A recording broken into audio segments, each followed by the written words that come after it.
Para un país pequeño, involucrarse en el juego geopolítico de las grandes potencias puede resultar peligroso y costoso. Es muy conocido que en 1962, el emplazamiento, en territorio cubano, de cohetes soviéticos con cabezas nucleares, casi provoca una guerra que hubiera borrado a Cuba del mapa.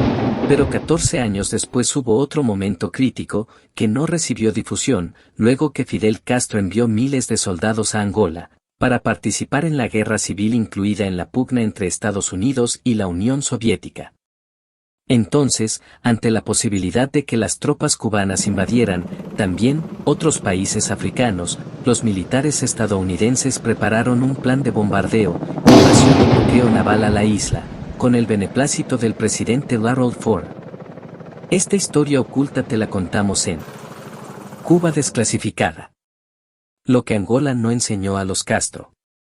Documentos desclasificados en 2014 revelaron que el secretario de Estado Henry Kissinger ordenó elaborar planes secretos de contingencia que incluían ataques aéreos y eliminado de puertos cubanos.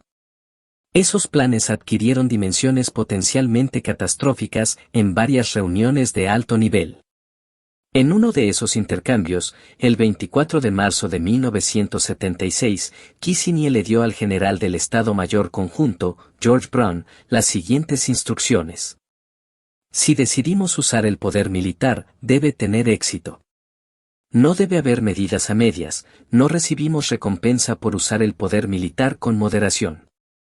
Luego el presidente Ford expresó estar de acuerdo cuando Kissinger consideró que, sencillamente, debían aplastar a Castro. Una investigación de esos hechos se publicó en 2014, en el libro, Diplomacia encubierta con Cuba. Historia de las negociaciones secretas entre Washington y La Habana, de William Leo Grande y Peter Kornbluh. El 15 de marzo de 1976, Kissinger aconsejó a Ford, tajantemente, deshacerse de los cubanos.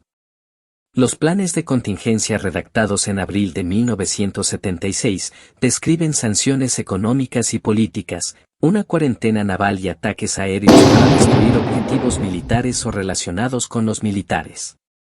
El objetivo de esos planes era evitar un patrón en el que Cuba y la URSS se arroguen el derecho de intervenir con fuerzas de combate en conflictos locales o regionales.